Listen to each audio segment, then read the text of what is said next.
Hello everyone, welcome to our new video. तो आज की वीडियो में हम करने वाले हैं बाल मनोविज्ञान।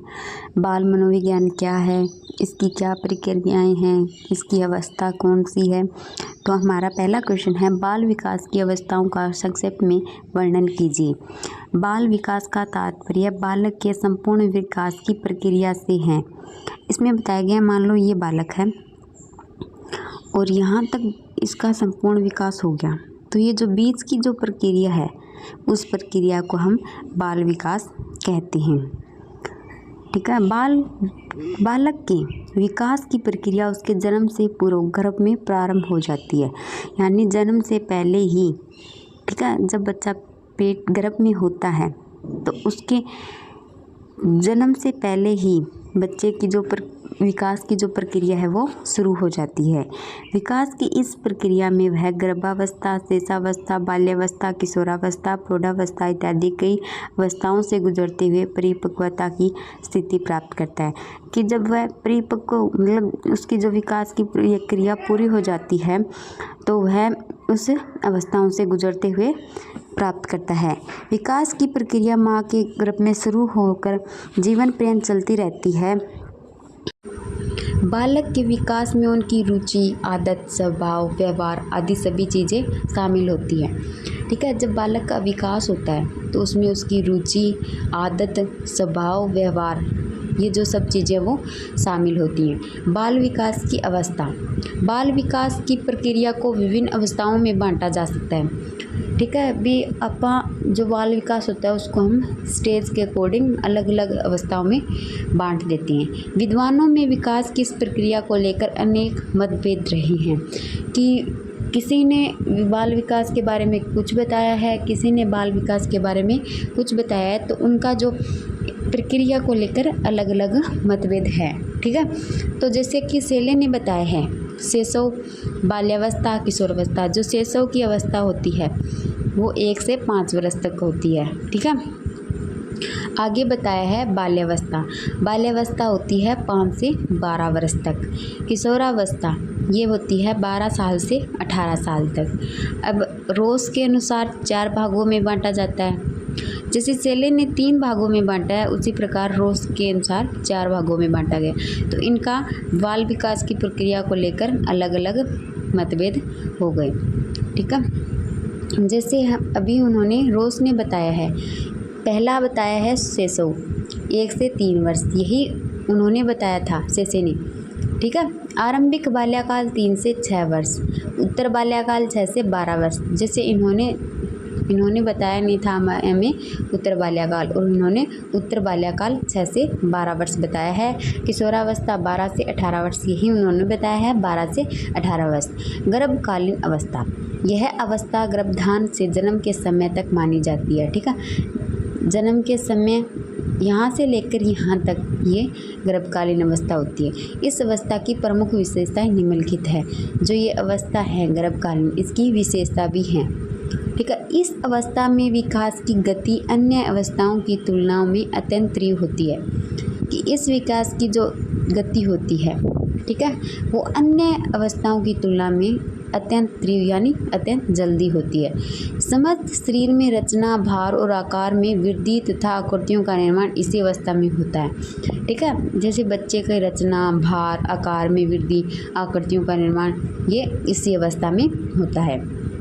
इस अवस्था में होने वाले परिवर्तन मुख्यतः शारीरिक ही होती हैं। जो शारीरिक विकास होते हैं वो इसी अवस्था में होता है। संपूर्ण गर्भकालीन अवस्था को भी 3 भाग अवस्थाओं में बांटा जाता है। ठीक है। बीजावस्था, जो गर्भधान से 2 सप्ताह तक की अवस्था को कहा जाता है। ठीक है। भ्रूणावस्था, यह तीसरे सप्ताह से प्रारंभ होकर दूसरे माह के अंत तक चलती है। ये हमारी हो गई भ्रूणावस्था। तीसरी हमारी जो है वो है गर्भकालीन अवस्था। यह गर्भावस्था की अंतिम अवस्था है जो तीसरे माह से प्रारंभ होकर शिशु के जन्म लेने तक रहती है।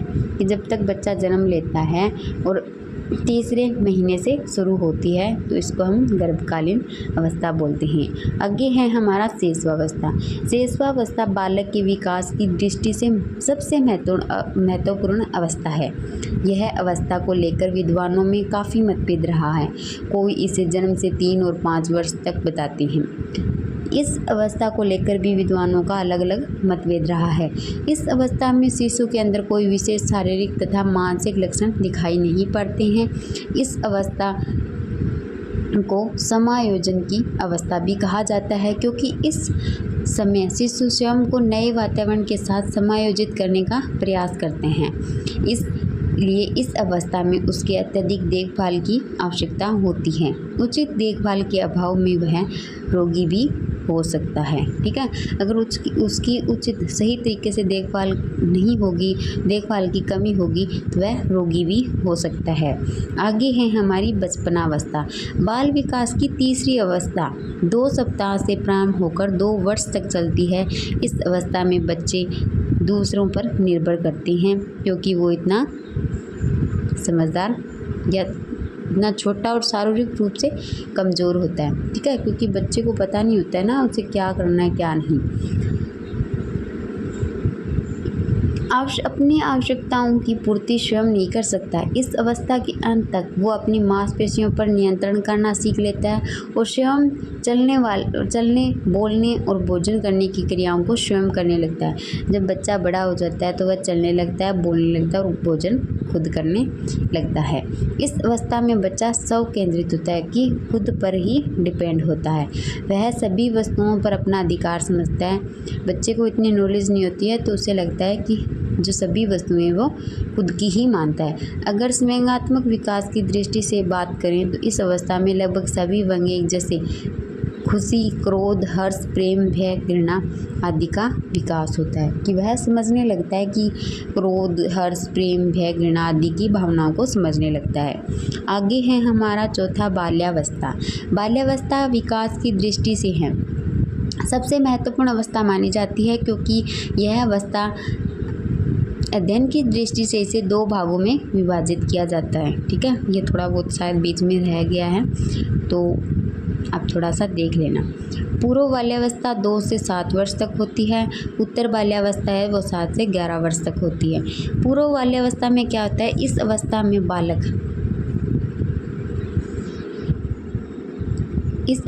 बालक अपने परिवेश की वस्तुओं को पहचानने एवं उसमें भेद करने लगता है।